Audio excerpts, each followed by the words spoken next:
چلیے نحمده ونصلی علی رسوله الکریم اما بعد فاعوذ باللہ من الشیطان الرجیم بسم اللہ الرحمن الرحیم اللهم صل علی محمد وعلى آل محمد كما صلیت علی ابراہیم وعلى آل ابراہیم انک حمید مجید اللهم بارک علی محمد وعلى آل محمد كما بارکت علی ابراہیم وعلى آل ابراہیم انک حمید مجید رب اشرح لي صدري ويسر لي امري واحلل عقدة من لساني يفقهوا قولي آمین یا رب العالمین.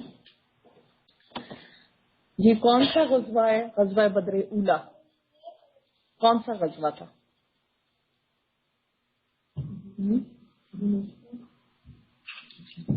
جی کون سا تھا؟ جی بتائیں.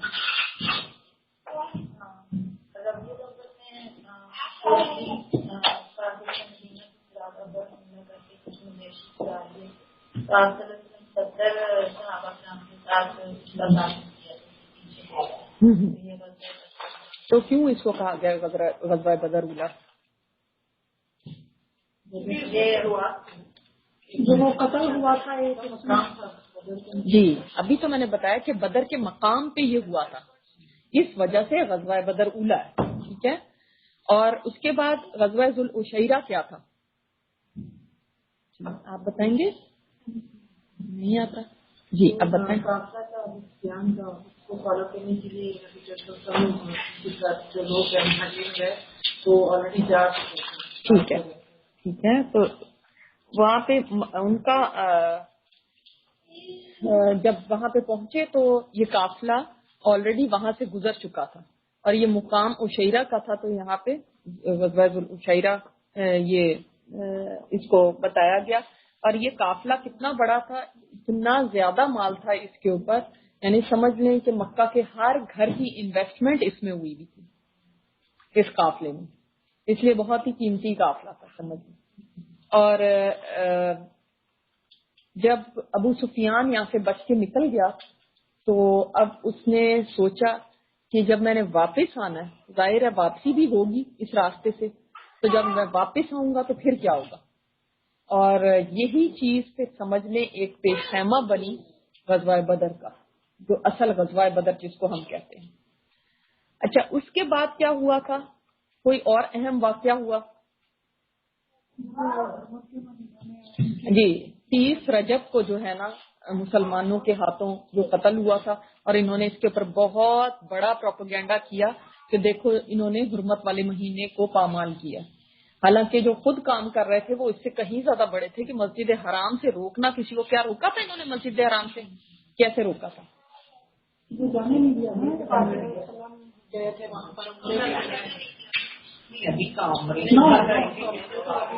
بہت بات کی بات ہے.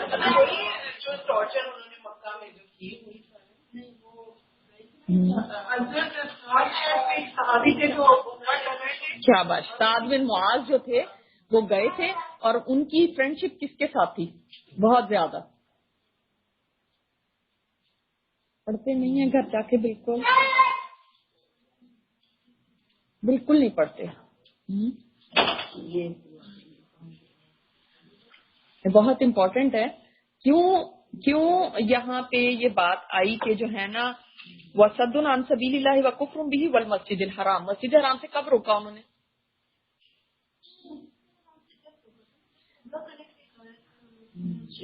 پھر اس وقت عمرہ کرنے چلے گئے. ابھی تو میں نے سیرت اتنی پڑھائی نہیں کہ عمرہ کرنے گئے کس وقت کی.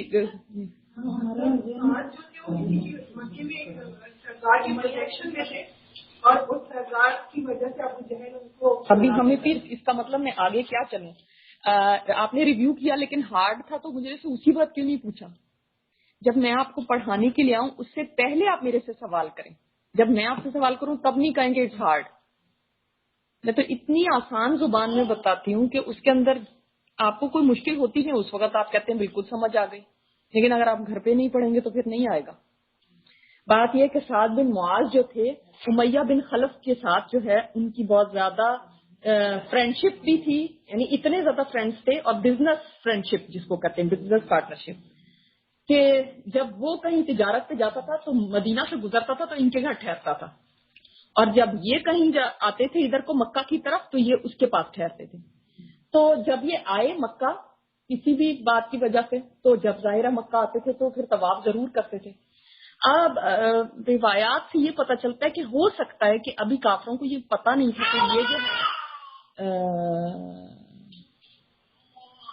کہ یہ ابھی مسلمان ہو چکے ہیں. تو وہ ابھی چونکہ یہ بات نہیں جانتے تھے، تو یہ جب آئے ہیں ان کو یہ تو پتا تھا کہ آپ صلی اللہ علیہ وسلم کو پروٹیکشن انہوں نے دی ہے. ان لوگوں نے، انصار نے، سعد بن معاذ تو وہاں کے سردار تھے، تو انہوں نے امیہ بن خلف کو جب کہا سعد بن معاذ نے کہ میں طواف کرنا چاہتا ہوں، تو اس نے کہا کہ ذرا ٹھہر جاؤ، ذرا لوگ جب نہیں ہوں گے تو اس وقت کرنا.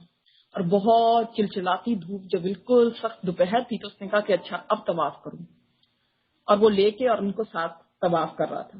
وہاں سے ابو جہل آ گیا، اس نے کہا کہ یہ کیا ہو رہا ہے، کوئی بات گڑبڑ لگتی ہے نا کہ اتنی دوپہر کو کون طواف کر رہے ہیں، جس وقت کوئی بھی نہیں ہوتا، سب آرام کر رہے ہوتے. تو اس نے جب دیکھا تو یہ سعد بن معاذ تھے، اس نے کہا یہ کیا بات ہوئی، ہمارے جو بھاگے ہوئے لوگ ہیں ان کو تم پناہ دے دو اور خود یہاں پہ آ کے آرام سے طواف کرنے لگو. خدا کی قسم اگر تم امیہ کے ساتھ نہ ہوتے تو آج بچ کے واپس نہیں جا سکتے تھے. اور حالانکہ عرب کی یا قریش کی یہ روایت تھی، کبھی کسی کو مسجد حرام سے نہیں روکا گیا تھا، نو میٹر واٹ. یعنی اتنا بھی حد تک آپ جانتے ہیں کہ اپنے باپ کے قاتل کو بھی دیکھ لیتے تھے نا اگر حرم میں، تو اس کو کچھ کہتے نہیں تھے، نکالتے نہیں تھے. تو اتنی زیادہ دشمنی ہو گئی کہ اب تم یہ کہنے لگے ہو. تو انہوں نے بھی پھر ان ریٹرن کہا کہ ٹھیک ہے، اگر تم مجھے یہ کہتے ہو اور یہ دھمکی دیتے ہو تو پھر میں بھی تمہارے ساتھ وہ کروں گا جو تمہارے لیے بڑا تکلیف دہ ہوگا. یعنی کہ اب تم لوگ بھی جب تجارت کے لیے جاتے تو ہمارے ہی راستے سے گزر کے جاتے نا، پھر دیکھنا کہ ہم تمہارے ساتھ کیا کرتے ہیں. یہ بات یاد رکھنی ضروری ہے کہ انہوں نے کیسے روکا تھا. تو یہ آیت، اس آیت کے اندر بھی آپ دیکھتے ہیں سورہ بقرہ کی جو آیت ہے کہ اس کے اندر بھی بتایا گیا کہ تم تو یہ کہتے ہو نا کہ انہوں نے شہر حرام کے اندر انہوں نے اس کی حرمت کو پامال کیا، اس کے اندر قتال کیا، اور اپنے حال دیکھو. اور یہ ہر ٹائم کے لیے ٹرو ہے، یہ آج کے لیے بھی ٹرو ہے. بعض لوگ مسلمانوں کو بہت بلیم کرتے ہیں، یہ کرتے ہیں یہ کرتے ہیں، لیکن وہ اپنے کام نہیں دیکھتے کہ انہوں نے اس سے بہت بڑے کام کیے ہوتے ہیں. اچھا، پھر اس کے بعد شعبان میں ایک بہت بڑی چیز ہوئی تھی، وہ کیا تھی؟ قبلہ کی تبدیلی. اب یہ بھی بات بہت سمجھنے کی ہے کہ بدر سے کچھ عرصہ پہلے ہی، یعنی شعبان کے بعد کون سا مہینہ آتا ہے؟ رمضان. اور رمضان میں کیا ہوا تھا؟ رمضان میں ہی یہ غزوہ بدر ہوا. تو اس سے سوچے کہ ایک مہینے پہلے ہی صرف قبلہ تبدیل ہوا. اور ایک بہت اہم بات جو آپ کو بتانی ضروری ہے وہ یہ ہے کہ اس سے پہلے ہی صفہ والوں کا چبوترا بھی بنا. یعنی صفہ والے کون لوگ تھے پتہ ہے آپ کو؟ کیونکہ یہاں پہ نہیں ہے اس لیے ہم اس کو بھی تھوڑا سا ڈسکس کر لیتے ہیں کہ آپ صلی اللہ علیہ وسلم کے پاس جو لوگ پڑھنے کے لیے آتے تھے، سیکھنے کے لیے آتے تھے، علم لینے کے لیے آتے تھے، تو ان کے لیے ایک، ہم ویسے اپنی زبان میں اس کو چبوترا کہہ دیتے ہیں لیکن چبوترا نہیں ہے. صفہ کا مطلب کیا ہے وہ بھی دیکھ لیتے ہیں، اور صفہ والے کون تھے اس کو بھی، کیونکہ یہ اس سے پہلے ہی یعنی تقریباً سمجھ لیں 2-3 ہفتے پہلے ہی رمضان میں جب بدر ہوئی ہے اس سے کچھ عرصہ پہلے ہی، کیونکہ یہ صفہ کا جگہ بنائی گئی تھی اور ان کو یہاں پہ سیٹل کیا گیا تھا. تو اس لیے یہ دیکھنا، صفہ کہتے ہیں اس جگہ کو جس کے اوپر چھت پڑی ہو. اور مسجد نبوی میں وہ جگہ پوری جگہ پہ چھت نہیں پڑی ہوئی تھی، صرف تھوڑی سی جگہ پہ چھت تھی، اور اس کو آپ صلی اللہ علیہ وسلم نے فرما دیا کہ یہ صفہ والوں کے لیے، ٹھیک ہے، یہ صفہ والوں کے لیے، یہ لوگ یہاں پہ رہیں گے. یعنی جس وقت یہ ان لوگوں کوئی لوگ پڑھنے کے لیے آئیں گے، سیکھنے کے لیے آئیں گے، علم لینے کے لیے آئیں گے، تو ان کے لیے یہ جگہ مختص کی گئی تھی. اور اس کے بارے میں بہت ساری باتیں آتی ہیں کہ صفہ میں جو سب سے پہلے آنے والے تھے وہ مہاجرین تھے، اس لیے کہ مہاجرین آپ کو پتہ ہے ایک تو مائگریٹ کر کے آتے ہیں، ان کے پاس یہاں پہ کچھ رہنے کو نہیں ہے. بے شک انصار نے ان کو اپنے گھر آفر کیے تھے، لیکن کچھ لوگ اتنی زیادہ چاہت رکھتے تھے، علم کی اتنی طلب تھی ان کے اندر کہ سبحان اللہ وہ کہتے تھے گھر میں رہیں گے تو، یعنی وہ ٹائم تو آپ دور رہے نا آپ صلی اللہ علیہ وسلم سے، تو اس ٹائم پہ آپ صلی اللہ علیہ وسلم کوئی بات کہہ دیں تو ہم تک نہیں پہنچے گی، تو آل دا ٹائم وہاں پہ رہتے تھے. کیونکہ نبی کریم صلی اللہ علیہ وسلم کا آپ کو پتہ ہے حجرہ کہاں تھا؟ مسجد کے ساتھ بالکل اٹیچ. تو آپ صلی اللہ علیہ وسلم کا وقت زیادہ مسجد میں گزرتا تھا. اب جب مسجد میں گزرے گا تو صحابہ نے جنہوں نے علم لینا ہے، پہلی درسگاہ ان کی کون تھی؟ آپ صلی اللہ علیہ وسلم. تو اب وہ جو علم لینا ہوگا تو کہاں رہنا ضروری ہے؟ مسجد میں، کہ آل دا ٹائم آپ صلی اللہ علیہ وسلم کے ساتھ رہیں، تاکہ کوئی ایک بات بھی ایسی نہ رہ جائے کہ جو ہم سے چھوٹ جائے، کوئی مس ہو جائے۔ ایک روایت میں یہ بھی آتا ہے کہ باہر سے جو شخص بھی اللہ کے رسول سے ملنے آتا، اس کی جان پہچان اگر مدینہ کے کسی گھر میں ہوتی تو وہاں ٹھہرتا، ورنہ اصحاب صفا کے ساتھ قیام کرتا تھا۔ یعنی ایک طرح سے چھوٹا سا سمجھ لیں، کہتے ہیں کہ موٹل، یا ایک طرح سے جو سرائے مسافر خانہ بھی وہی بن گیا۔ اور یہ بھی ہمیں بعد میں پتہ چلتا ہے کہ انصار میں سے بھی کچھ لوگ اپنے گھر چھوڑ کے صفا میں آ کے رہنے لگے تھے، کیونکہ علم لینا تھا، تعلیم کے لیے۔ اور ابو ہریرہ، اس میں ان بہت زیادہ ایک جو بڑا نام ہمیں پتہ چلتا ہے وہ حضرت ابو ہریرہ رضی اللہ عنہ کا پتہ چلتا ہے۔ حالانکہ وہ بہت لیٹ اسلام لائے تھے، وہ 7 ہجری میں اسلام لے کر آئے تھے۔ 7 ہجری تو بہت لیٹ ہے نا، لیکن انہوں نے سب سے زیادہ حدیث روایت کی، سبحان اللہ۔ اور وہ کیوں؟ اس لیے کہ جب لوگ تجارت کرتے، مال کمانے کے لیے جاتے تو یہ اسی جگہ پہ رہتے تھے، ان کے پاس کچھ نہیں تھا، یعنی بھوک کا یہ عالم ہو جاتا تھا، کوئی لے آئے کھانا تو ٹھیک ہے، اگر نہیں لے کر آئے تو اتنے بھوکے ہوتے تھے کہ کئی دفعہ غش کھا کے گر جاتے تھے بھوک سے۔ اور یہ بھی روایات میں آتا ہے، خود ہی روایت بیان کرتے ہیں کہ میں کئی صحابہ کے ساتھ پاس جاتا تھا، کوئی جا رہے ہوتے تو ان کے پاس جاتا تھا، کوئی سوال پوچھنے لگتا تھا، ان کے ساتھ چلتا جاتا تھا کہ جب وہ اپنے گھر پہنچیں گے ہو سکتا ہے مجھے کہہ دیں کہ تفضل آ جائیں اندر اور آ کے کچھ کھا لیں۔ کہتے ہیں حالانکہ جو سوال میں ان سے پوچھ رہا تھا مجھے اس کا جواب آتا تھا، پھر بھی میں صرف اس لیے کہ ہو سکتا ہے مجھے کچھ دے دیں کھانے کو۔ لیکن اکثر اوقات لوگ سمجھ ہی نہیں پاتے تھے کہ ان کا یہ مسئلہ ہے۔ اسی طرح حضرت حنزلہ بھی ان میں شامل ہیں جو آ کے یہاں پہ رہے تھے، اور ان کی لسٹ بہت لمبی ہے، بہت سارے لوگ ہیں جن کو یہ شرف حاصل ہوا کہ وہ یہاں پہ رہے اور انہوں نے یہاں پہ سیکھا۔ اور بہت سارے صفا والے جو تھے وہ علم میں اتنے ماہر تھے، قرآن کا حفظ، قرآن ان کے سینوں میں ہوتا تھا، علم کے مسائل یہ جانتے تھے، خوب احادیث یہ بیان کرتے تھے۔ اسی لیے جب اصحاب صفا کی بہت بڑی تعداد شہید ہو گئی تھی تب حضرت عمر نے حضرت ابوبکر صدیق سے فرمایا تھا کہ یہ قرآن کو کمپائل کیا جائے ایک جگہ پہ، کیونکہ صفا والے نہیں رہے، کیونکہ اصل علم تو ان کے پاس تھا نا سمجھنے۔ تو صفا والوں کی اتنی بڑی یعنی شان ہے۔ صفا میں یہ بھی آتا ہے کہ صفا میں رہنے والوں کی دیکھ بھال اور خدمت جو ہے وہ ابو ہریرہ کیا کرتے تھے، اور آپ صلی اللہ علیہ وسلم جب صفا میں ٹھہرے لوگوں کی دعوت کرنا چاہتے تھے تو ابو ہریرہ سے فرماتے کہ جاؤ لوگوں کو بلا کے لے آؤ۔ تو ابو ہریرہ ان لوگوں کو خوب جانتے تھے کہ عبادت اور جہاد میں کون کون لوگ کس مرتبے پہ ہیں، تو وہ اس طرح سے ان کو لے کر آتے تھے۔ اور 70 کے قریب ان کی تعداد تھی صفا والوں کی، 70 تھے، اور ان میں بڑھتی گھٹتی رہتی تھی، اس لیے کہ بعض لوگ علم لے کے چلے جاتے تھے، لیکن یہ ایک تعداد، ایک فگر ہمیں پتہ چلتا ہے،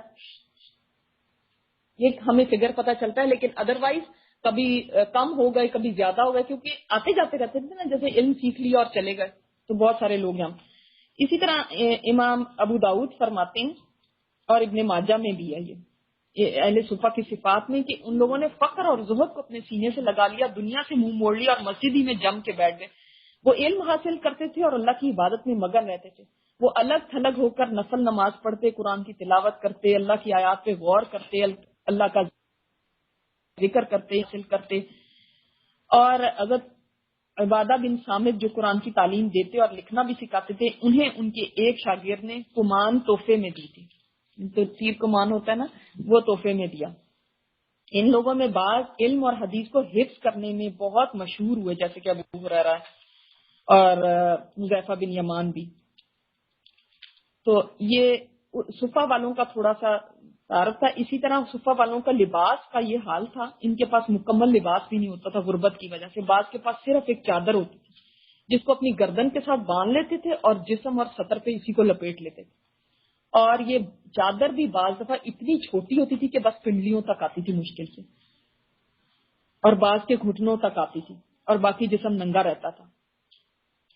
اسی طرح ان کے کھانے کا میں نے آپ کو بتا دیا کہ ان کا کھانا ایسا تھا کہ اہل صفہ نے ایک دفعہ آپ صلی اللہ علیہ وسلم سے کہا کہ اللہ کے رسول کھجوروں نے اب ہمارے پیٹ کے اندر کو بھون کے رکھ دیا، سوائے کھجوروں کے اور کچھ بھی نہیں ہوتا. لیکن آپ صلی اللہ علیہ وسلم کے پاس یہ استطاعت نہیں تھی کہ انہیں دوسرا کھانا بہت وافر مقدار میں مہیا کرتے، تو ان کو پھر آپ صلی اللہ علیہ وسلم صبر کی تلقین کیا کرتے تھے. انصار لوگ ان کی اپنے گھروں میں دعوت کر لیتے تھے کبھی کبھار، بعض اوقات ان کی دعوت دودھ سے ہوتی تھی، اور اس طرح ان کے لیے بہت دن مشکل سے گزرتے تھے. کبھی یہ بھی دن آتے تھے کہ دوران نماز دھوپ اور فاقے سے بعض لوگ زمین پہ گر جاتے تھے. یہ بھی حالات ہیں. اللہ اکبر. لیکن علم کی اس قدر محبت تھی، اتنا شوق تھا کہ اپنے گھروں کو چھوڑ کے، لیکن سب کچھ چھوڑ کے یہاں پہ بیٹھے تھے. تو یہ تھوڑی سی ان کی بات تھی. اب ہم آگے چلتے ہیں. اب آپ کو پتہ چل گیا کہ صفہ کب قائم ہوا تھا، اور اب اس کے بعد غزوہ بدر کبریٰ کی طرف ہم چلتے ہیں. غزوہ بدر، اس کا یہ بتائیں گے آپ لوگ کہ کون سی صورت میں اس کا ذکر آیا؟ غزوہ بدر کا ابھی پڑھیے.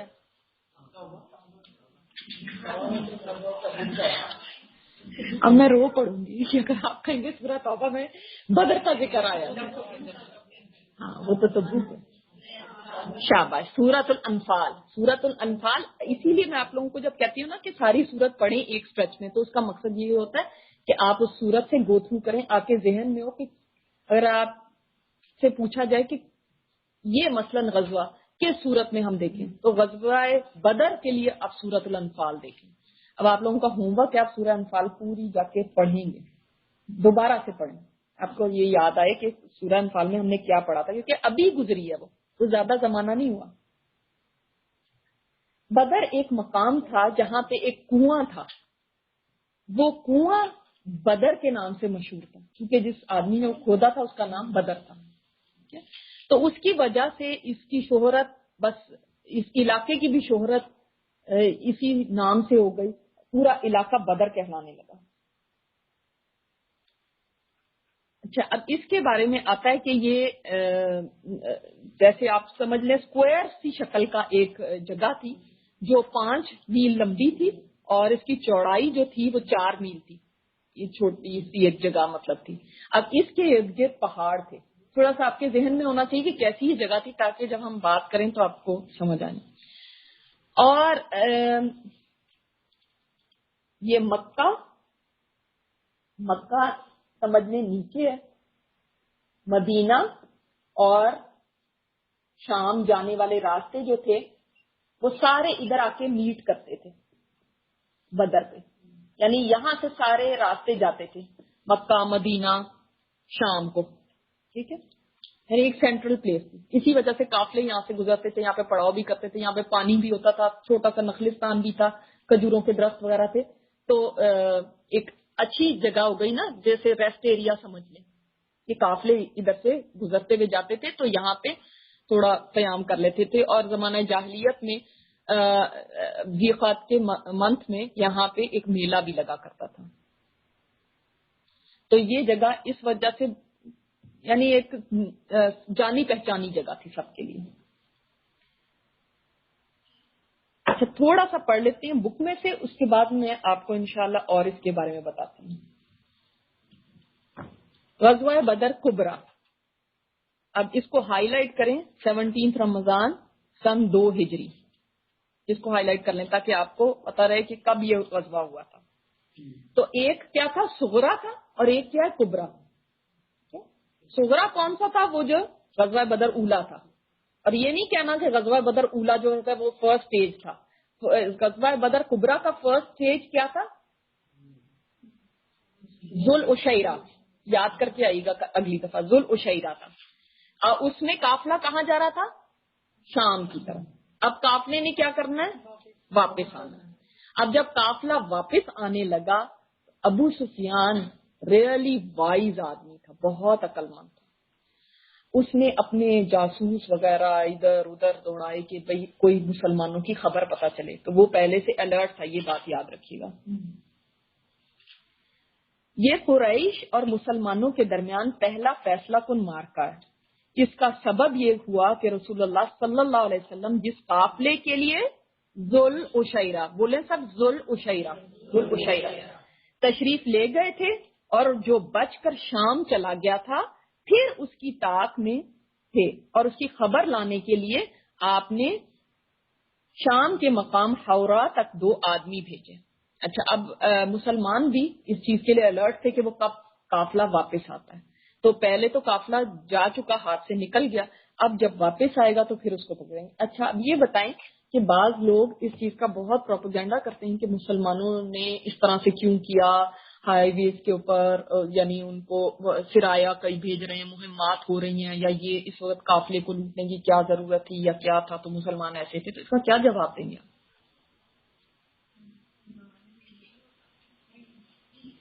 تو از اٹ فیئر؟ شاباش، یعنی اس سے پہلے وہ اس سے بڑھ کے کر رہے تھے، یہ نہیں کر رہے تھے، اس سے بہت بڑھ کے کر رہے تھے۔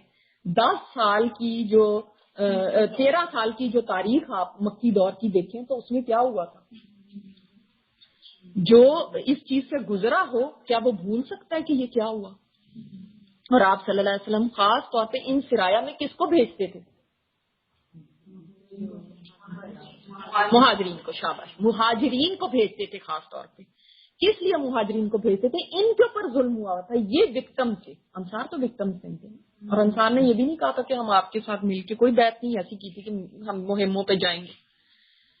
تو مہاجرین کو آپ صلی اللہ علیہ وسلم ان سرایہ میں بھیجا کرتے تھے کہ جاؤ جا کے دیکھ کے آؤ ان کی جو ان کے اوپر، اور کیوں کرتے تھے یہ بھی ہم نے وجہ پڑھی تھی نا، کہ ان مہمات کے ذریعے ان کے اوپر بھی روک ڈالنا ضروری تھا کہ اب ہم ویسے نہیں ہیں جیسے کہ آپ نے ہمیں پہلے کمزور سمجھا ہوا تھا۔ دوسرا، ان کی جو اکانومی چلتی تھی نا، ان کی اکنامک جو چیز جو جس کے اوپر ڈیپینڈ کرتی تھی اکانومی، وہ سارا کیا تھا؟ یہ ٹریڈ۔ اور اگر ان کی ٹریڈ کو کاٹ دیا جائے تو ان کی لائف لائن کٹ جائے گی۔ لیکن کسی بھی کنٹری کی سب سے بڑی چیز اس کی اکانومی ہوتی ہے نا، جب اس کی اکانومی بیٹھ جائے وہ کنٹری ختم ہو جاتا ہے۔ ان کی یہ تھی لائف لائن، اس کو اگر کاٹا گیا تو ان کو پھر پتا چلے گا۔ اور آپ یہ دیکھیں کہ جتنے مسلمان وہاں سے نکلے ہجرت کر کے، انہوں نے ان کے مال، ان کی جائیدادیں، ان کی ایوری تھنگ پہ قبضہ کر لیا، وہ تھوڑی لے کے چلے گئے تھے ساتھ۔ اسی وجہ سے یہ بھی ایک ریزن بتایا جاتا ہے کہ بدر میں اتنا بڑا قافلہ کبھی نہیں ان کا گیا تھا ٹریڈ کے لیے۔ کیوں اتنا بڑا گیا؟ یہ خود ہی اتنے خوشحال ہو گئے تھے، پیچھے سے انہوں نے سارا لوٹ لیا تھا۔ تو جب آپ سے کوئی یہ پوچھتا ہے نا تو ہمیں اس طرح نہیں ہو جانا چاہیے کہ ہم بھی سوچیں ہاں واقعی کیوں نہیں۔ آپ کو یہ پتا ہونا چاہیے جو اللہ تعالیٰ یہ فرما رہے ہیں نا کہ تم کہتے ہو یسانوں کا نشار لڑانے کی طرف تھی، یہی تو اس کا جواب ہے کہ تم کہتے ہو نا کہ وہ انہوں نے قافلہ لوٹا، تو یہ جو وہ کر رہے تھے وہ نہیں کبھی دیکھا کہ جو انہوں نے ٹارچر کیا، جو انہوں نے شہید کیا لوگوں کو صرف ایک کلمہ پڑھنے کے اوپر، اور جو انہوں نے آپ صلی اللہ علیہ وسلم کے ساتھ سلوک کیا، کیا وہ سب بھول گئے؟ تم تو اس سے بھی بڑے کرمنل ہو اور تم اتنی سے ان کی بات پکڑ کے بیٹھ گئے۔ تو اب یہ کوئی ریزن تھا اس چیز کا کہ کیوں اس قافلے کو پکڑا جانا تھا۔ دوسری بات یہ تھی کہ اس سے پھر مسلمانوں کو، کیونکہ اس کے اندر 1000 اونٹ تھے، 1000 کیملز، اور ان 1000 کے لیے کتنے لوگ تھے جو اس کی سیکیورٹی پہ تھے؟ جسٹ 40۔ اب 40 لوگوں کا مطلب ایک بندہ کتنی اونٹ دیکھ رہا ہوگا؟ کتنے سارے اونٹ ہیں جو ایک بندے کو سیکیورٹی کرنی ہے، تو یہ تو کچھ بھی نہیں تھا۔ 1000 آپ کیمل سوچے نا، اگر ان کی قطار چل رہی ہو کتنا بڑا قافلہ ہوگا یہ، اور لدا ہوا سامان سے۔ اس لیے مسلمانوں نے سوچا کہ یہ بہت آسان ہمارے لیے ہوگا کہ ہم ان کا پیچھا کر کے اور اس قافلے کو ہم لے لیں۔ اچھا، تھوڑا سا آپ کو یہ بھی بتانا چاہوں گی یہاں پہ تو کیونکہ بہت انہوں نے مختصر کیا ہوا کہ 2 آدمی بھیجے تھے۔ 2 آدمی آپ صلی اللہ علیہ وسلم نے جب بھیجے، بہت وہ دیکھ کے آئے جب یہ سارا کہ قافلہ آ رہا ہے، اور قافلہ جب گزرا ان کے سامنے سے تو وہ فوراً بھاگے واپس مدینہ، اور انہوں نے آ کے یہ اطلاع دی کہ قافلہ اس طرح سے یہاں سے گزر رہا ہے۔ اور آپ صلی اللہ علیہ وسلم دیر اینڈ دین مسجد میں تھے، دیر اینڈ دین آپ صلی اللہ علیہ وسلم نے کہا اسی وقت جس کے پاس سواری ہے وہ لے کے چلے، اور جو کچھ ہے تمہارے پاس تو لے کے چلو۔ یہ نہیں کہ بھئی ابھی اس کو بلا لیں، ابھی ہماری سواری تیار نہیں ہے، اچھا ہم گھر سے لے کر آتے ہیں، اچھا نہیں، جو جس کے پاس ہے نا بس اس وقت نکلو. اور لیکن ان کو یہ نہیں بتایا تھا کہ ہم اس قافلے کے لیے جا رہے ہیں. بالکل جو وہ 2 جاسوس آئے واپس تو بالکل سیکریسی میں ان سے پوچھا کہ کیا ہے. کوئی اس وقت وہاں پہ پاس نہیں تھا. اس کی کیا وجہ ہو سکتی ہے؟ آپ کا کیا خیال ہے؟ جی شاباش جی. اگر بیچ میں کوئی اس وقت بھی لوگ جو ہیں، کئی لوگ ایسے بھی تھے جو ابھی تک مشرک تھے. آپ کو پتا ہے کہ جنگ بدر کے بعد سارے مسلمان ہوئے تھے. ابھی تک بعض لوگ ہم نے دیکھا نا، وہ بات بھی پڑھی ہے نا کہ ان کے ساتھ بھی ایک طرح سے میثاق ان سے بھی لیا گیا، ان کے ساتھ بھی کچھ شرائط رکھی گئی مشرکوں کے ساتھ. تو ابھی تک مشرک بھی تھے. منافقین تو ہمیشہ سے ہی آپ صلی اللہ علیہ وسلم جو فیصلہ کرتے تھے نا وہ ان کو برا لگتا تھا. یہ غلط ہے. تو یہ بات لیک آؤٹ نہیں ہو جائے اس لیے آپ صلی اللہ علیہ وسلم نے ان سے سیکریسی میں پوچھا. اور اسی وقت جتنے لوگ تیار ہوئے ان کی تعداد کیا تھی. اور یہاں پہ دیکھیں، اور خبر ملتے ہی رسول اللہ صلی اللہ علیہ وسلم نے صحابہ رضی اللہ تعالیٰ عنہم کو نکلنے کی دعوت دی، لیکن نکلنا ضروری نہیں قرار دیا، اس لیے کہ قافلے کے لیے تو جانا ہے، وہ تو 40 ہے صرف، تو کوئی بات نہیں ہے. یہاں پہ کیا ہے، چنانچہ اس دعوت پر 313 یا 314 یا 317 آدمیوں نے لبیک کہا. یہ 3 فگر میں سے کوئی ایک ہو سکتا ہے. اور کہا جاتا ہے کہ طالوت کی جو لشکر تھا اس میں بھی کتنے لوگ تھے؟ 313 تھے. اور وہ کم من فیاتن قلیلۃ تھا نا، تو یہ بھی چھوٹا سا گروہ. اور وہ غلبت فیاتن کثیرۃ، وہ اتنے بڑے گروہ پہ وہ بھی بھاری ہو گیا اور یہ بھی ہوا.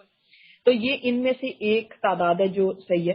تو اب چونکہ یہ لوگ اتنا بڑا انہوں نے اس چیز کو نہیں، ظاہر ہے وہم و گمان میں بھی نہیں تھا کہ کبھی جنگ ہو سکتی ہے. جب آپ صلی اللہ علیہ وسلم نے فرمایا تو جو لوگ وہاں پہ تھے وہ اس کا آس پاس کے اکٹھے ہو کے تو چل پڑے، جس میں کوئی 82 یا 83 یا 86 مہاجرین تھے، یعنی 82 83 یا 86 مہاجرین تھے، اور 61 قبیلہ اوس کے اور 170 قبیلہ خزرج کے انصار تھے. اچھا اب دیکھیں اوس کے کم اور خزرج کے زیادہ کیوں تھے؟ سوچ آتی ہے آپ کو؟ عبداللہ بن ابی کی نہیں بات ہے. اصل میں خزرج جو تھا نا وہ ایک تو مال میں بھی اوس سے کم تھے تو اس لیے ایمان جلدی بھی لے آئے تھے، اور دوسرے یہ کہ ان کی ویسے بھی پاپولیشن زیادہ تھی، اوس سے زیادہ یہ بڑا قبیلہ تھا. انہوں نے مکمل تیاری بھی نہ کی تھی. سواری میں صرف 2 گھوڑے اور 70 اونٹ تھے. کتنے تھے؟ 2 گھوڑے تھے پورے اس سارے میں اور 70 اونٹ تھے. رسول اللہ صلی اللہ علیہ وسلم نے اس کے لیے سفید جھنڈا باندھا اور اسے حضرت مصعب بن عمیر کے حوالے کیا. اب یہ تھوڑا سا آگے کی باتیں ہیں تو یہ ہم انشاءاللہ بعد میں دیکھیں گے کہ یہ کیا ہوا جب بدر پہ پہنچے اور پھر کیسے چینج آئی.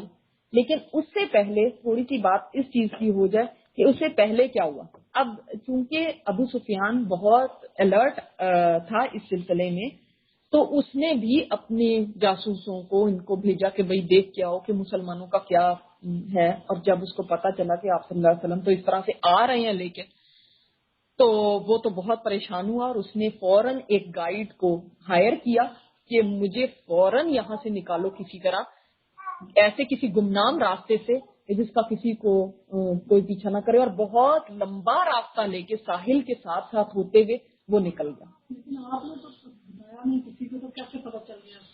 نہیں، ہاں اب آپ صلی اللہ علیہ وسلم نے تو نہیں بتایا. جب آپ صلی اللہ علیہ وسلم نکلے، ہاں یہ دیکھیں بہت اچھا پوائنٹ ہے، جب آپ صلی اللہ علیہ وسلم نکلے تو اس کے بعد تھوڑی دور جا کے پھر آپ نے ان کو بتایا کہ ہمارا کیا ارادہ ہے. نہیں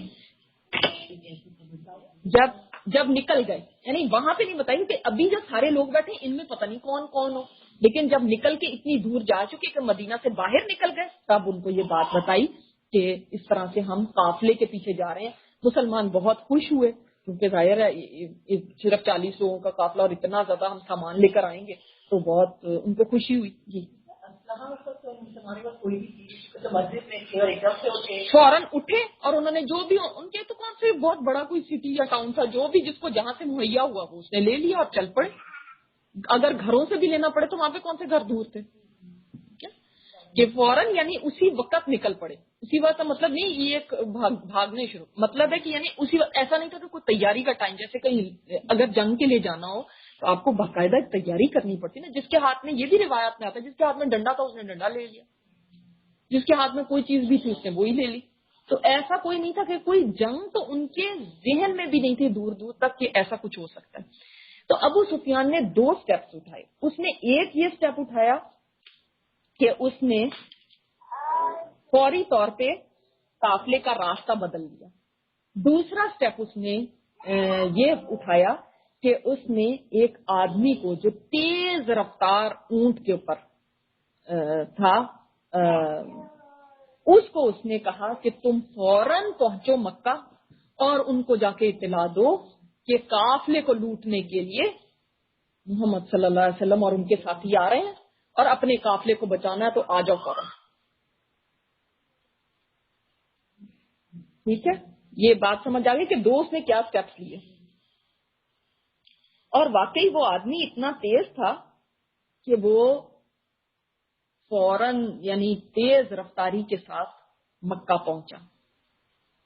اب یہ تھوڑے سی بتانے سے پہلے آپ کو ایک اور بات بتا دوں کہ اس سے پہلے کیا ہوا تھا. اس آدمی کے پہنچنے سے 3 دن پہلے آپ صلی اللہ علیہ وسلم کی ایک پھپھی تھی, سکی پھپھی, عاتقہ ان کا نام تھا. یہ نہیں پتا چلتا کہ وہ اسلام لائی تھی یا نہیں لائی تھی, یہ کچھ ہمیں کنفرم نہیں ہے روایات سے. اور ان کو ایک خواب آیا اور اس خواب میں وہ کیا دیکھتی ہیں کہ ایک آدمی آیا ہے مکہ سے باہر سے, کوئی منادی, اور وہ آ کے ندا دے رہا ہے, وہ آ کے چلا رہا ہے کعبے کے پاس کھڑے ہو کے, اور وہ کہہ رہا ہے 3 دن, اور یہ بھی خواب میں آیا کہ 3 دن میں وہ آدمی آیا ہے یہاں پہ, 3 دن میں پہنچا ہے. تو وہ پہلے وہاں پہ کھڑا ہو کے کعبے کے پاس اونچی آواز میں کہتا ہے اے غدارو اپنی موت کو مل لو گے تم 3 دن میں. پھر وہ اس کے بعد کعبے کے اوپر چڑھ جاتا ہے اور یہی بات کہتا ہے غدارو 3 دن میں تمہاری موت ہے آ رہی. اور یہی اعلان وہ 3 دفعہ کرتا ہے.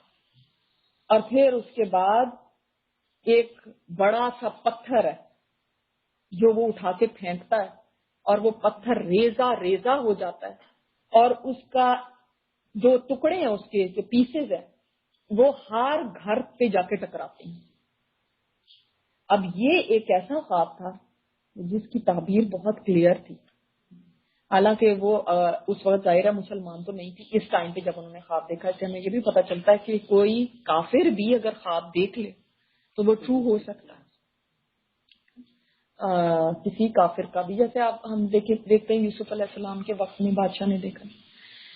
تو اب یہ جو خواب اس نے دیکھا تو وہ بہت گھبرا کے اٹھی کہ یہ کوئی ایسی آفت آنے والی ہے. ایک تو موت کا ذکر آیا, سارے یہ غداری تھی نا جو انہوں نے اپنے قبیلے کے ایک آدمی سے کی تھی. کبھی قبائلی سسٹم میں ایسا تھا ہی نہیں کہ اپنے آدمی کو لے کے نکال کے آپ باہر کر دیں وہاں سے, یا اس کے قتل کی سازشیں کریں یا قطع رحمی کر دیں.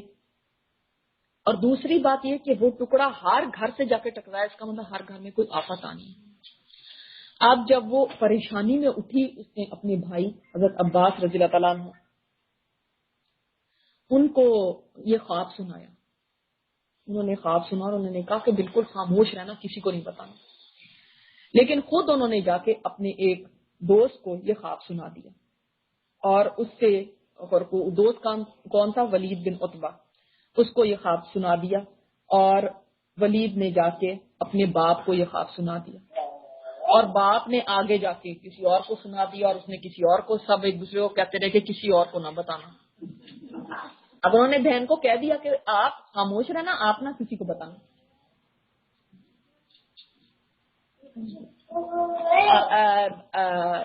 اپنی بہن کو تو یہ کہہ دیا لیکن خود جا کے دوست کو بتایا, دوست کو بھی کہا کہ آپ نے کسی کو بتانا نہیں. دوست نے باپ کو بھی یہ کہا کہ میں نے وعدہ دیا کسی کو بتانا نہیں, تو آپ نے بھی نہیں کسی کو بتانا. تو یہ کرتے کرتے بات پورے مکہ میں پھیل گئی اور لوگ باتیں کرنے لگے کہ یہ کیا بات ہوئی. حتیٰ کہ یہاں تک ہو گیا کہ ابو جہل نے کہا, حضرت عباس کو دیکھا اور اس نے کہا, حضرت عباس کو کوئی پتہ نہیں کہ بات اتنی پھیل چکی ہے. تو ابو جہل نے ان کو دیکھا تو کہنے لگا لو اب مرد کم رہ گئے تھے کہ جو ہماری عورتیں بھی جو ہے نا وہ مستقبل کی باتیں بتانے لگی, اس کی خبریں بتانے لگی. اور اب مرد نبی کافی نہیں تھا کہ عورت بھی نبیہ بن گئی, یعنی اتنی بری بری بات. اور اتنا حد تک ہوا کہ حضرت عباس جو تھے وہ بالکل خاموش ہوئے اور انہوں نے کہا کہ نہیں ایسی کوئی بات نہیں ہے، ایسا کوئی خواب نہیں دیکھا میری بہن نے۔ اور جب وہ واپس آئے تو جو ان کے قبیلے کی قریش کی جو عورتیں تھیں، بنو ہاشم کی جو عورتیں تھیں، انہوں نے اتنا ان کو برا بھلا کہا کہ آپ نے اپنی عورتوں کا بھی نہیں دفاع کیا، اور باتیں سن کے آ گئے۔ انہوں نے کہا اچھا ٹھیک ہے، میں کل جاؤں گا اور میں جا کے ذرا ابو جہل کو بتاؤں گا۔ اگلے دن جب وہ صبح اٹھے اور گئے ابو جہل کو ڈھونڈتے ہوئے اور حرم میں گئے تو دیکھا ابو جہل دور کھڑا ہوا، لیکن ان کو دیکھتے ہی اس کا رنگ پیلا ہو گیا اور اس نے منہ دوسری طرف کر لیا۔ ان کو سمجھ نہیں آئی کہ کیا بات ہوئی۔ جب وہاں قریب پہنچے تو پتا چلا کہ ہاں منادی آیا ہے، اور اس نے کپڑے پھاڑ لیے اور اس نے کہا کہ قریش تم اپنا قافلہ بچاؤ اور چلو۔ تو کوئی منادی تو کہا تھا نا خواب میں کہ آئے گا، تو یہ آ گیا اور اس نے آ کے کہا کہ چلو۔ اب اتنی جلدی کے اندر قریش نے تیاری کی، بس جلدی جلدی سب کو جمع کیا کہ اب ہم نے قافلہ بچانا ہے، اور سب اس لیے بھی تیار ہو گئے کہ جب مال اپنا لگا ہوا تھا، انویسٹمنٹ اپنی لگی ہوئی تھی، تو ہر ایک کو فکر تھی کہ کہیں ہمارا سرمایہ ڈوب نہ جائے، تو لوگ اس میں شامل ہو گئے۔ اتنا بڑا لشکر تیار اس نے کیا، 1300 لوگوں کا لشکر اس نے تیار کیا۔ اب اس میں کچھ لوگ ایسے تھے کہ جو نہیں جانا چاہتے تھے، اور ان میں ایک تھا ابو لہب۔ آپ کیا سوچتے ہیں کہ کیوں نہیں جانا چاہتا ہوگا وہ؟ اس کو لگ رہا ہوگا کہ ہم ہار نہیں، ان کو بہت یہ تھا شاباش، کیونکہ وہ اس کو تھوڑی یہ روایات ہے بعض میں کہ اس کو تھوڑی اپنے قبیلے کی وہ تھی کہ ہم اپنے قبیلے سے لڑیں گے جب تو لوگ تانا دیں گے کہ دیکھو یہ اپنے قبیلے سے لڑنے چلا گیا۔ دوسری یہ بھی وجہ بیان کی جاتی کہ بہت ہی بزدل انسان تھا، بہت ہی بزدل انسان تھا، اور اس نے اپنی جگہ ایک آدمی کو اور کو بھیجا جس نے اس ابو لہب سے 4000 درہم لیے ہوئے تھے قرض، اور اس کو کہہ دیا کہ تمہارا قرضہ معاف ہے لیکن تم نے میری جگہ جا کے لڑنا ہے، کیونکہ ہر گھر سے کوئی جا رہا تھا۔ اسی لیے دیکھیں خواب میں کیا تھا کہ ہر گھر سے ایک ٹکڑا گرے گا، ہر گھر میں موت ہوئی تھی، ہر گھر میں نقصان ہوا تھا، کوئی یا تو خود شامل ہوا تھا اس جنگ میں یا اس نے اپنی جگہ کسی کو بھیجا، یعنی اس حد تک تھا کہ اس جنگ کے اندر ہر کوئی شریک ہو۔ اسی طرح ایک عقبہ بن ابی معید، اس کے بارے میں بتائیں گے کون تھا یہ؟ شاباش، جس نے آپ صلی اللہ علیہ وسلم کے سر پہ اجڑی رکھی تھی، وہ بدبخت دشمن تھا جس کو آپ صلی اللہ علیہ وسلم نے پھر بددعا بھی دی تھی نا، اور یہ وہ تھا کہ جس نے آپ صلی اللہ علیہ وسلم کو ایک دفعہ دعوت دی، تنزیائی ایک دفعہ دعوت دی کھانے کی، اور آپ صلی اللہ علیہ وسلم نے فرمایا تم اسلام لے آؤ گے تو میں تمہاری دعوت قبول کروں گا۔ تو اس نے آپ صلی اللہ علیہ وسلم کے منہ پہ تھوک دیا تھا، منہ پہ تھوک دیا تھا، اور آپ صلی اللہ علیہ وسلم نے وہ تھوک صاف کیا تھا اور فرمایا تھا عقبہ جب میں تجھ سے مکہ سے باہر ملوں گا تو اس وقت میں تیرا سر قلم کروں گا اور تو بندھا ہوگا اس وقت۔ یہ آپ صلی اللہ علیہ وسلم نے اس کو کہا تھا۔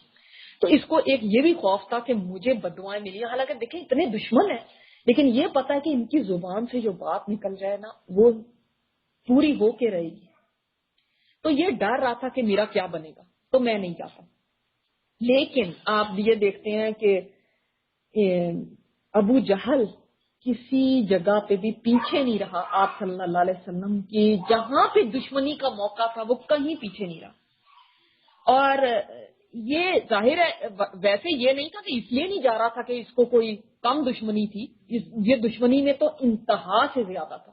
یہی وہ ہے نا جس نے چادر بھی گلے میں ڈال کے اتنی زور سے کھینچی تھی، یہی وہ ہے کہ جس نے اوجڑی کو اٹھانا، کتنی غلیظ چیز، اس کو اٹھا کے لے کے آپ صلی اللہ علیہ وسلم کے سر پہ ڈالا تھا۔ اچھا بھلا بڑا آدمی تھا، مالدار تھا، لیکن اس نے اتنا بھی نہیں کیا کہ کوئی غلام جا کے لے آئے۔ جب ابو جہل نے کہا کون لے کر آئے گا اور لا کے ان کے سر پہ ڈالے گا، تو خود دوڑا ہوا چلا گیا خوشی سے۔ یہ اس قدر بدبخت آدمی تھا۔ لیکن پھر جب اس کو یہ جانا نہیں چاہتا تھا لیکن اس کو منایا گیا اور اس کو بہت وہ کیا گیا، تو پھر یہ تیار ہوا جانے پہ، اور یہ آپ صلی اللہ علیہ وسلم نے جو پیشین گوئی اس کے بارے میں کی تھی وہ ٹرو ہوئی، واقعی یہ بدر کے اندر پھر مارا گیا تھا۔ اور اس کو اس کے خاندان والوں نے بھی کہا کہ بھئی چلو تم فکر نہ کرو، ہم ایک بہت ایک تیز ترین اونٹ تمہیں دے دیں گے، اگر وہاں پہ ہمیں شکست ہو بھی گئی نا تم اونٹ پہ بیٹھ کے بھاگ کے واپس آ جانا، مطلب تو کون سی ایسا مسئلہ ہے، تو اس لیے تم مطلب چلو۔ اور ان لوگوں نے کہا بھئی دیکھو تمہارا کتنا مذاق اڑایا جائے گا، لوگ کہیں گے دیکھو یہ ڈر کے نہیں گیا اور ایسے۔ تو ایک یہ نہیں جانا چاہتا تھا، ایک کون نہیں جانا چاہتا تھا؟ ابو لہب نہیں جانا چاہتا تھا، تو لیکن یہ تو تیار ہو گیا۔ پھر ایک اور نہیں جانا چاہتا تھا، امیہ بن خلف۔ امیہ بن خلف کون تھا ویسے؟ حضرت بلال رضی اللہ تعالیٰ عنہ کا جو آقا تھا۔ تو امیہ بن خلف وہ بھی اس لیے نہیں نکلنا چاہتا تھا کہ وہ ان لوگوں میں سے تھا جو کہ بڑے مالدار ہوتے ہیں نا، تو وہ بڑے اپنے ٹپ ٹاپ میں رہتے ہیں، ان کا جنگ سے کیا تعلق؟ وہ جو بہت قیمتی پوشاکیں پہن کے قیمتی جگہوں پہ بیٹھنا اور ان کے نیچے قالین بچھے ہوئے ہیں، وہ کہاں جا کے جنگ لڑنے کو تیار ہوں گے؟ تو یہ بھی کہہ رہا تھا کہ میں نہیں جا سکتا۔ سنا تو اس سے تو رہا نہیں گیا، اس نے کہا یہ عقبہ کے ساتھ ہی مل کے ایک پلاننگ کی۔ اور اگلے دن کیا ہوا، جب یہ امیہ بن خلف بیٹھا ہوا تھا حرم میں، اپنے وہ قیمتی قالین کے اوپر بیٹھا ہوا تھا، اپنی قیمتی کپڑے پہن کے بیٹھا ہوا تھا، تو وہ اس کے پاس لے کر آیا خوشبو جو عورتیں یوز کرتی تھی، وہ خوشبو جلائی ہوئی تھی، اور اس کو کہنے لگا یہ لو، کیونکہ اب تم مر تو رہے نہیں تو یہ عورتوں والی خوشبو لگا لو تم۔ اس طرح وہ حمیت دیا کرتے تھے کہ تم اب جنگ پہ تو جا نہیں رہے، تو تم پھر بس پہ عورتوں کی طرح پیچھے بیٹھو۔ اور وہ لوگ ایسے تھے کہ وہ یعنی اتنی غیرت میں آ جاتے تھے کہ اب کسی نے کہہ دیا تو اب ہم نے ہٹنا نہیں ہے، تو اب ہم چلیں گے۔ تو جس کو بھی آپ صلی اللہ علیہ وسلم نے بد دعا دی تھی، تو اس لیے یہ اس طرح کے اس نے آ گیا اور اس نے کہا کہ ٹھیک ہے میں بھی چلتا ہوں، اور اس نے اپنی بیوی کو کہا کہ تم جا کے تیز سواری لے کر آؤ، کہ میں چلا تو جاؤں گا لیکن بھاگنے کا موقع ہو تو میں فوراً بھاگ کے آ جاؤں گا، مجھے لڑنا نہ پڑے، بس ان کو آگے آگے کر کے نا تو پھر میں پیچھے سے آ جاؤں گا۔ اور اس کے اندر ہمیں ایک نام اور ملتا ہے جو ہے عتبہ بن ربیعہ کا۔ عتبہ بن ربیعہ وہ تھا یعنی بالکل شاباش، طائف میں اس نے انگور بھیجے تھے، اس لیے میں تھوڑا سا کہہ رہی ہوں، وہ بھی بہت ذہین آدمی تھا، بہت ذہین آدمی تھا، اور جیسے کچھ لوگ ہوتے ہیں نا جو امن چاہتے ہیں، اور یہ آپ صلی اللہ علیہ وسلم کا دور کا رشتہ دار بھی تھا۔ دوسری اس کی یہ ایک بات تھی کہ پہلے بھی یہ صلح صفائی چاہتا تھا، تو جب دارالندوہ میں سب کافر جمع ہوئے تھے تو اس نے اس وقت بھی کہا تھا کہ مطلب اس طرح کے کام مت کرو، یہ غلط کام مت کرو، اور آپ صلی اللہ علیہ وسلم کو اس دفعہ سمجھانے بھی آیا تھا۔ جب آپ صلی اللہ علیہ وسلم نے سورہ فصلت تلاوت کی تھی تو اس نے کہا تھا بس یہ بہت ڈر گیا تھا، نے جا کے کہا تھا کہ مجھے تو لگ رہا تھا ابھی بجلیاں گر جائیں گی ہمارے اوپر، لیکن اتنا یہ خوفزدہ ہوا تھا، لیکن پھر بھی اسلام نہیں لے کر آیا تھا۔ اور یہ ان لوگوں نے دیکھا نا کہ یہ تو وہاں سے اس کا چہرہ ہی بدلا گیا، یہ تو کچھ اور ہی بن کے آیا، یہ بھی نہ ہو کہ یہ مسلمان ہو جائے، تو انہوں نے جا کے پہلے اس کو کہہ دیا کہ لگتا ہے کہ تمہیں مال چاہیے، ہم تمہارے لیے جمع کر دیتے ہیں، لگتا ہے کہ تم پیسے کے لیے ان کے پاس جا رہے ہو، ہم سوچتے ہیں کہ ہم ہی کچھ صدقہ خیرات جمع کر کے تو وہ تمہیں دیتے ہیں، یعنی اس طرح کی اہمیت دلایا کرتے تھے۔ تو اس نے بھی کہا کہ مت یہ جنگ لڑو، مت جاؤ، تم کیوں جا رہے ہو، تمہارے اپنے رشتے دار ہیں، مت نکلو، تم کیوں خون بہا کے لیے کر رہے ہیں۔ لیکن ان لوگوں نے اس کی بات نہیں سنی، اور ابو جہل نے اس کو بھی سمجھا بجھا کے اور اس کو اپنی طرف قائل کر کے، اور اس کے بھائی نے بھی، شیبہ اس کا بھائی تھا نا، عتبہ اور شیبہ دو تھے نا، تو اس نے بھی کہا کہ اگر ہم نہ گئے تو ساری زندگی ہمیں تانا ملے گا کہ یہ لوگ نہیں گئے تھے جنگ، جب ہمیں ضرورت تھی تو یہ پیچھے بیٹھے رہتے۔ یہی باتیں ہوتی ہیں نا کبھی خاندانوں میں یا کبھی ان میں، کہ جب ہم کوئی چیز کی ٹھان لیتے ہیں کہ ہم نے یہ نہیں کرنی، تو پھر ہمیں کیا کہا جاتا ہے، دیکھو کل کو لوگ یہ کہیں گے تمہیں، کل کو لوگ یہ باتیں منائیں گے، کل کو لوگ یہ تانے دیں گے تمہیں، تو پھر ہم بھی ریڈی ہو جاتے ہیں، اچھا یہ بات ہے، تو پھر ہم کرنے کو تیار ہو جاتے ہیں۔ اچھا خاصا ٹائم لگا ہوگا یہ سارا کچھ تیار کرنے میں، اور مطلب ان لوگوں کو ہی ریڈی کرنا تھا نا مینٹلی، کہ مینٹلی ان کو مینٹلی تیار کیا، اور 1-2 دن میں یہ بھی روانہ ہو گئے۔ ہاں 1-2 دن میں یہ بھی۔ اس عتبہ کے بارے میں اور بھی ایک بات انشاءاللہ تعالیٰ آپ کو بعد میں بتاؤں گی کہ اس نے پھر بدر میں پہنچ کے بھی کیا کیا تھا، اس نے وہاں پہ بھی سمجھانے کی کوشش کی تھی، لیکن کسی نے اس کی بات نہیں سنی تھی، اور یہ لشکر 1300 کا یہ نکل کھڑا ہوا۔ جب یہ نکل کھڑا ہوا تو اس وقت راستے میں ان کو یہ خیال آیا، یہ پہلے میں نے آپ کو بات بتائی ہوئی ہے کہ بنو بکر جو ان کا ایک جن کے ساتھ ان کی تھوڑی لگتی تھی، یعنی ان میں سے کسی نے ان کا ایک آدمی مار دیا ہوا تھا، تو ان کو یہ ڈر تھا، انہوں نے انتقام ابھی تک نہیں لیا، ان کو یہ ڈر تھا کہ اب جب ہم نکل کھڑے ہوں گے اور ان کو پتا چل گیا تو انہوں نے کہنا یہ تو مکہ خالی ہے اور وہ حملہ کر دیں گے، تو ان کو بنو بکر سے بہت خطرہ تھا۔ اس کی وجہ سے ان کے کچھ لوگوں نے کہا کہ ہم واپس جاتے ہیں، تو پہلے بھی نہیں لڑنا چاہتے تھے، اندر سے تو نہیں ان کو کوئی لڑنے کا تھا۔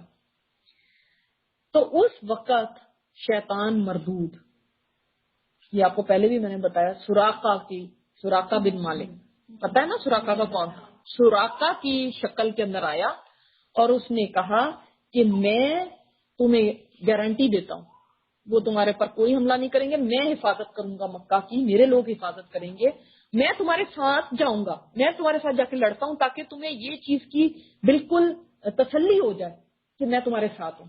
اور یہ کون تھا؟ سراقہ، اصل میں سراقہ جو تھا نا بنو کنانہ کا سردار، بنو کنانہ کی ایک شاخ تھی، یہ سمجھ لیں، یہ بنو کنانہ جیسے قریش ہے نا، اسی طرح بنو کنانہ ایک بڑا ٹرائب اور اس کی سب ٹرائب تھی، تو ان میں ایک ٹرائب تھی بنو بکر اور ایک اس کی ٹرائب تھی سراقہ کی، سمجھ آئی؟ بنو کنانہ کی ہی یہ شاخیں تھیں، ان میں سے ایک شاخ بنو بکر تھی اور ایک اور جو شاخ تھی اس کا یہ سردار تھا۔ اس نے کہا میں بنو بکر کو ڈیل کر لوں گا، تو اس لیے آپ اس کی نہ فکر کریں۔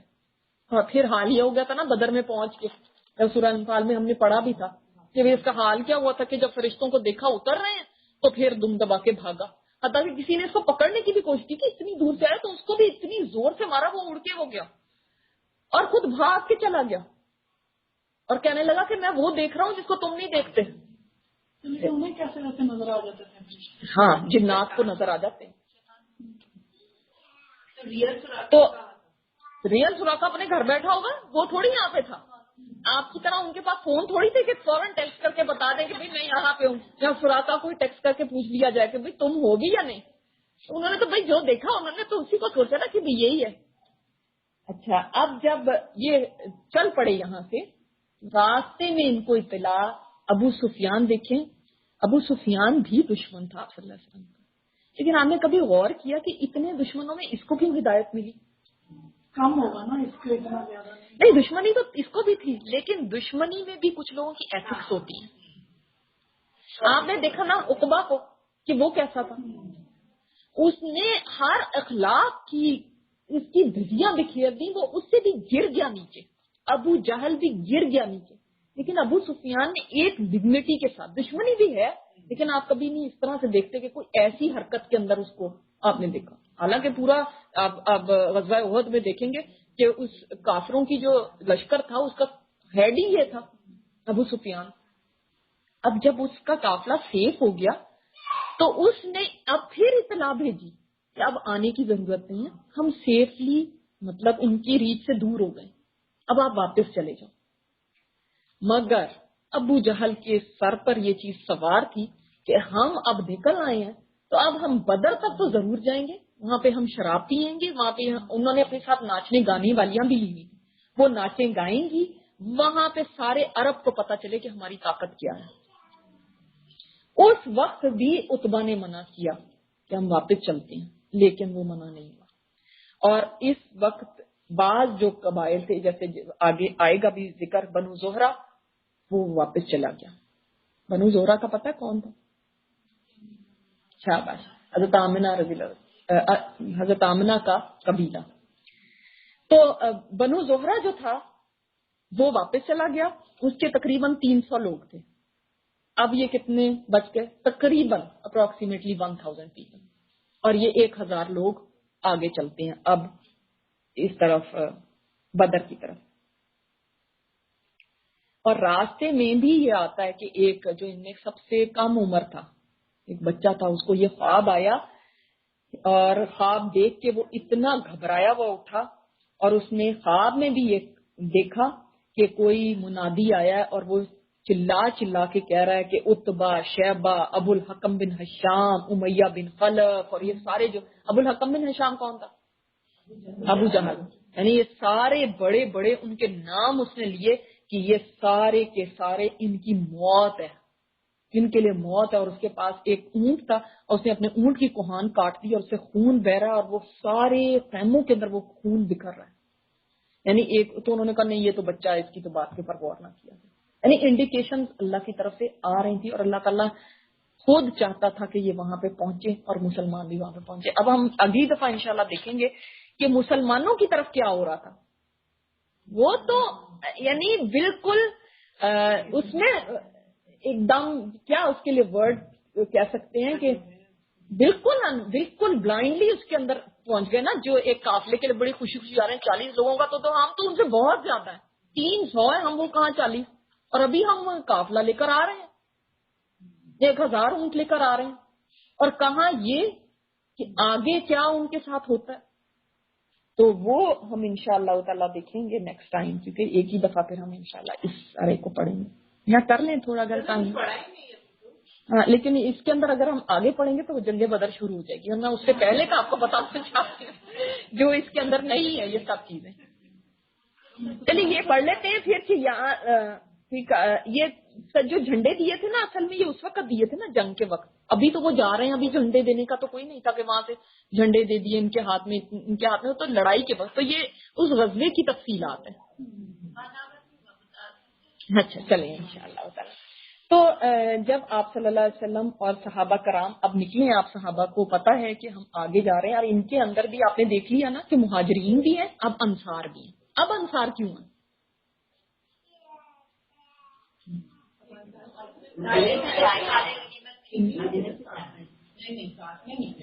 پہلے سے رایا میں تو گئے نہیں. ایک وجہ ہو سکتی ہے. اور ابھی میں نے بات بتائی، ابھی بیت نہیں، بیت میں تو یہ نہیں کہا تھا. بہت یہ امپورٹنٹ بات آپ کو سمجھنی کہ بیت میں یہ نہیں کہا تھا ہم آپ کے ساتھ جائیں گے کہیں اس طرح سے کوئی قافلہ لوٹنے کے لیے. نہیں وار کے لیے تو گئے بھی نہیں تھے قافلے.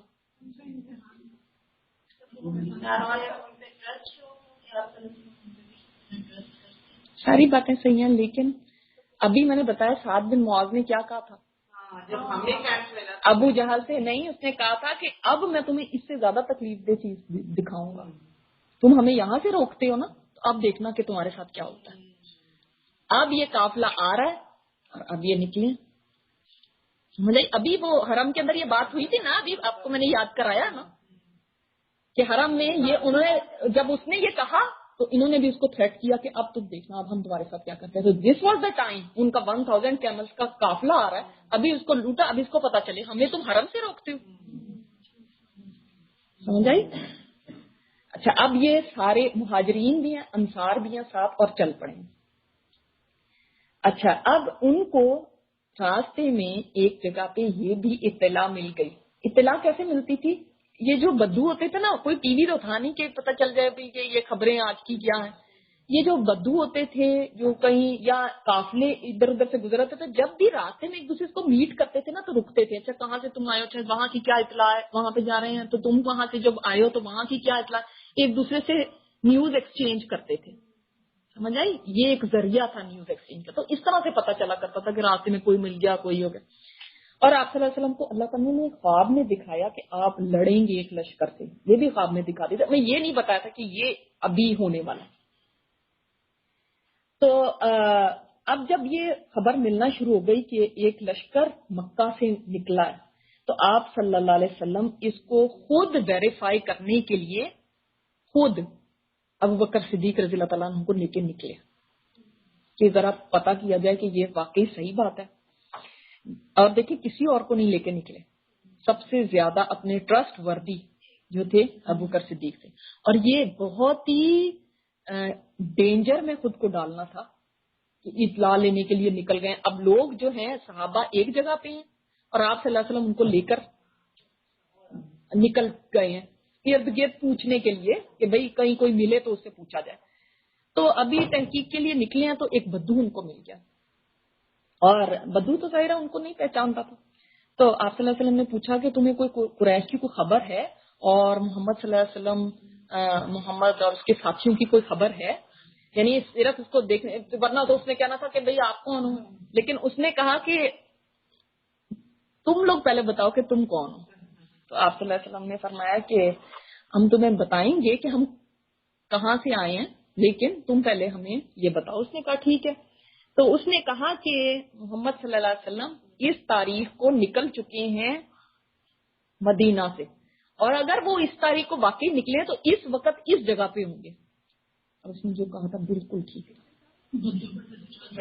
اب جو دیکھیں ان کو اتنی، ہم سوچتے ہیں نا کہ ان کو کچھ نہیں پتا ہوتا تھا، دیکھیں ان کو راستوں کا، ان کو لینیج کا پورا جو لینیج یاد کرنے میں آپ کو کتنی مشکلات ہو رہی ہیں، وہ ان کو زبانی یاد ہوتا تھا. وہ ان کو زبانی، اور صرف انسانوں کے نہیں، اونٹوں تک کے یاد ہوتے تھے. آپ ان کے حافظے سوچ سکتے ہیں. اب ہم ہی سوچتے ہیں کہ آج ہم ہی بہت ماہر میتھمیٹکس، تو ان کے دیکھیں کتنے برینز تھے. اور اس نے کہا، اور جہاں تک کہ ان کا تعلق ہے قریش کا، تو وہ اس تاریخ کو مکہ سے نکل چکے ہیں، اور اگر واقعی نکلے تو اس وقت فلاں جگہ پہ ہوں گے. تو یہ اس نے اطلاع دی، اور اس کی اطلاع بالکل ٹھیک تھی. اب جو اس کا سوال تھا، اس نے کہا اب آپ بھی بتائیں کہ آپ کون ہیں. آپ صلی اللہ علیہ وسلم نے فرمایا ہم پانی سے ہیں. اور اونٹ پھوڑ کے چلے گئے، اور وہ سر کھجاتا رہا کہ یہ کیا بات کہہ گئے. آپ بھی ایسے ہی دیکھ رہے ہیں جیسے اس بدو نے دیکھا. قرآن نہیں کہتا کہ ہر چیز کی جو بیس ہے وہ پانی ہے. بات تو سچی تھی نا، اس کو توریہ کہتے ہیں. سبحان اللہ. تو یہ ایک انسیڈنٹ ہوا. اور دوسرا انسیڈنٹ یہ ہوا کہ آپ صلی اللہ علیہ وسلم نماز کے لیے کھڑے ہو گئے واپس آ کے. وہ صحابہ کرام نے، ابھی یہ بدر کے قریب، اب آپ صلی اللہ علیہ وسلم کے صحابہ نے کچھ 2 غلاموں کو پکڑ لیا اور ان سے پوچھ رہے تھے کہ تم کون ہو. وہ کہہ رہے تھے کہ ہم قریش کے لشکر کے ہیں.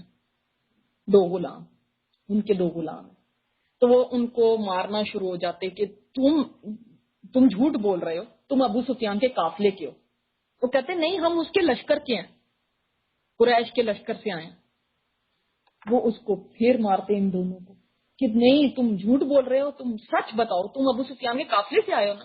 ایکچولی وہ بھی جب انسان کوئی کسی حقیقت کو ایکسپٹ نہیں کرنا چاہتا نا، تو وہ چاہتا ہے کہ نہیں یہی ہو، ایسا اللہ کرے کہ یہ رانگ ہی ہو، کہ ایسا کوئی لشکر نہیں آیا. اب آپ صلی اللہ علیہ وسلم جب نماز سے فارغ ہوئے، آپ نے فرمایا کہ جب وہ سچ بولتے ہیں تو تم ان کو مارتے ہو، جب جھوٹ بولتے ہیں تو پھر تم ان کو چھوڑتے ہو. یہ سچ کہہ رہے ہیں. تو ان سے پوچھا کہ یہ بتاؤ کتنے لوگ ہیں وہ جو قریش کے لشکر میں. انہوں نے کہا ہمیں کیا پتا کہ کتنے لوگ ہیں، ہم تو غلام لوگ، ہمیں تھوڑی پتا ہے. تو آپ صلی اللہ علیہ وسلم کی دیکھیں پھر ذہانت، سبحان اللہ. آپ نے پوچھا کہ ہر دن کتنے اونٹ ذبح کیے جاتے ہیں. تو انہوں نے کہا 9 سے 10. تو آپ صلی اللہ علیہ وسلم نے فرمایا وہ 900 سے 1000 تک کے ہیں. ایک اونٹ 100 لوگ کھاتے ہیں. کین یو بلیو دس کہ اس وقت صحابہ کی کیا حالت ہوئی ہوگی. ناؤ اٹس کنفرمڈ کہ وہ یہاں تک پہنچ گئے ہیں اور وہ 1000 ہیں. انسان کے رونگٹے کھڑے ہو جاتے ہیں کہ سوچیں ایک ایسی پوزیشن میں کسی کا ہونا کہ آؤٹ آف دا بلو آپ نے کبھی سوچا بھی نہیں. اللہ تعالیٰ سورہ انفال میں یہی فرماتے ہیں کہ صحابہ کی پھر کیا حالت ہو گئی تھی. اور آپ صلی اللہ علیہ وسلم نے پھر جب مشورہ کیا تو وہ ہم بات انشاءاللہ تعالیٰ پڑھیں گے. پھر اب آپ لوگوں کا کوئی سوال ہے؟ اس ساری چیز کو آپ پڑھ کے آئیے گا. مطلب ایک راستے میں جا رہے ہوں گے نا، وہ بھی نکلے ہوں گے کوئی چیز لینے، پانی لینے یا کچھ نکلے. وہ قریب آ چکے تھے نا. اب یہ 16 رمضان کی بات ہے. رات کو وہ یہاں پہنچ جائیں گے بدر کے مقام پہ. تو جیسے لوگ نکلتے نہیں ہیں کوئی پانی لینے، کوئی کچھ لینے، کوئی چیز تلاش کرنے، تو وہ ڈیزرٹ ہے، اس کے اندر یہ بھی کہیں نکلے تو ان کو پکڑ کے لے آئے. اس نے بھی تو بتایا تھا نا. ہاں، پھر ادھر سے دوسرے یہ جو غلام ہے ان کو صحابہ کو بتایا. آپ صلی اللہ علیہ وسلم جب واپس آ گئے اور نماز پڑھ رہے تھے تو یہ بھی 2 لوگوں کو پکڑ کے لے آئے اور ان کو یہاں پہ انویسٹیگیشن پوچھ رہے تھے جی کہ ایسا ہو گیا. جبکہ ان کو کہیں سے بھی مطلب ایک جگہ سے اطلاع تو ملی لیکن اس کی تحقیق تو نہیں ہوئی تھی، لیکن اب کنفرم ہو گیا کہ وہ آ گئے ہیں اور وہ قریب ہی ہیں. تو اسی لیے آپ صلی اللہ علیہ وسلم نے کہا کہ جو سچ بولتا تو آپ سے مانتے اور جو ان کو بھی پتا چل چکا تھا. نہیں آپ صلی اللہ علیہ وسلم کو پتا چل گیا تھا کہ یہ سچے ہیں. ایک وزڈم بھی ہوتی ہے نا انسان کی، ایک وزڈم بھی ہوتی ہے انسان کی کہ آپ کو پتا تھا کہ یہ سچ بول رہے ہیں، اور لیکن صحابہ اس کو ماننا نہیں چاہتے. اب وہ یہی کہتے جا رہے ہیں نہیں ایسا نہیں، نہیں اس کے پاس کوئی فکر نہیں. ٹھیک ہے، اب آپ اگلے ہفتے کا انتظار کریں کہ اس وقت پھر کیا ہوتا ہے. سبحانک اللہم و بحمدک نشہد ان لا الہ الا انت نستغفرک و نتوب الیک. السلام علیکم و رحمۃ اللہ وبرکاتہ.